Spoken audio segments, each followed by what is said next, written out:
మరొక సందేహం అండి. సువర్చల గారు ఒంగోలు నుంచి రాస్తున్నారు. శ్రావణ మాసంలో నూతన వధువులు ఆచరించాల్సిన విధి విధానాలు ఏమిటి తెలియచేయగలరంటూ కోరుతున్నారు.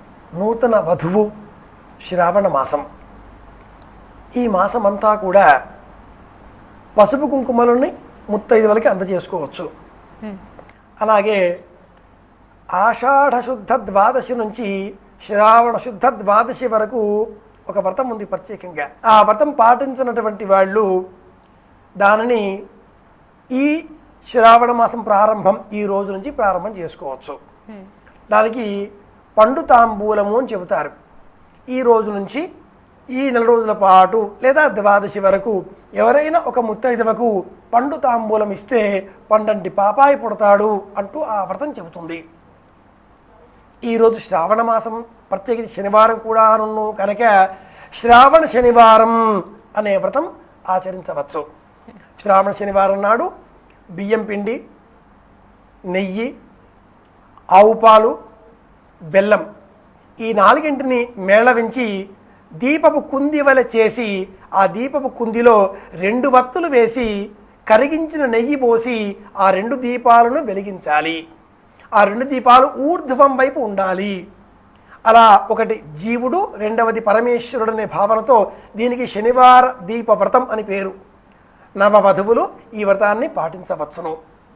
అలాగే కొత్తగా ఏ వ్రతాన్ని స్వీకరించకూడదు, మూఢం ఉంది కాబట్టి నిత్యం చేసేటటువంటి లక్ష్మీ పూజ, ప్రతి శుక్రవారము చేసేటటువంటి లక్ష్మీ పూజ వీటిని చేసుకోవచ్చును.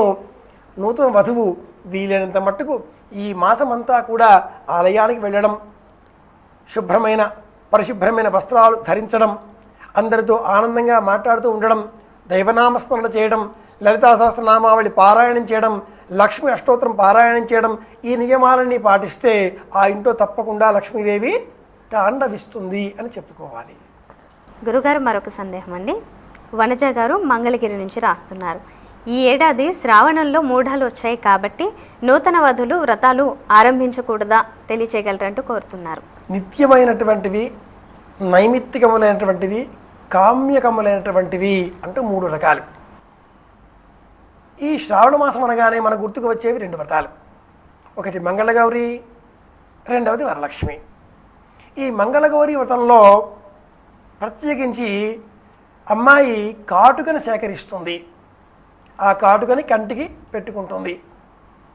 యదాంజనం తైకృతం జాతవేదకం హిమవత ఉపరి ఇటువంటి మంత్రాల చేత ఆ కాటుక పెట్టుకుంటే భవిష్యత్తులో ఏం జరుగుతుందో తెలియవస్తుంది. అంజనము అని దీనికి పేరు. అయితే మూఢాలు అదేదో భయపెట్టేలాగా అనకండి, ఆలోచించకండి. వాటిని కూడా సాత్వికంగానే తీసుకుందాం. గురుమూఢము, శుక్రమూఢము వెంటనే ఉన్న కారణం చేత మనకు సంతానం కానీ, సంతోషం కానీ, కుటుంబ సౌఖ్యం కానీ అందించవలసినటువంటి ఈ 2 గ్రహాలు అందించలేనటువంటి స్థితిలో ఉన్నాయి. సుప్త చేతనావస్థలో ఉన్నాయి. ఇటువంటి స్థితిలో ఆయా గ్రహాల కారణం చేత మనం పొందబోయే ప్రయోజనాన్ని సాధించి పెట్టేటటువంటి వ్రతాలను ప్రారంభించడం అంత యుక్తం కాదు అంటుంది సంప్రదాయం. ఇది ఆచారం, సంప్రదాయం. కనుక కొత్త వ్రతాలని ప్రారంభించకూడదు. ఉన్న వ్రతాలని మాత్రం ప్రారంభించుకోవాలి.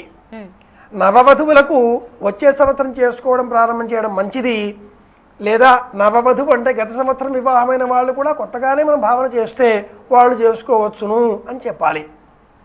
ప్రత్యేకించి ఈ మాసమంతా కూడా నవవధువు ఇటువంటి వ్రతాలు కొత్తవి కాకుండా అత్తగారు తోడికోడలు చేస్తూ ఉంటే వాళ్ళతో పాటుగా కూర్చొని నమస్కారం చేసుకోవడం, నియమాలు పాటించడం, ప్రసాదాలు తీసుకోవడం, అలాగే నిత్యమైనటువంటి పండు తాంబూలం వ్రతం కానీ, నిత్యమైనటువంటి ఇతర వ్రతాలు కానీ వాటిని చేసుకోవచ్చును.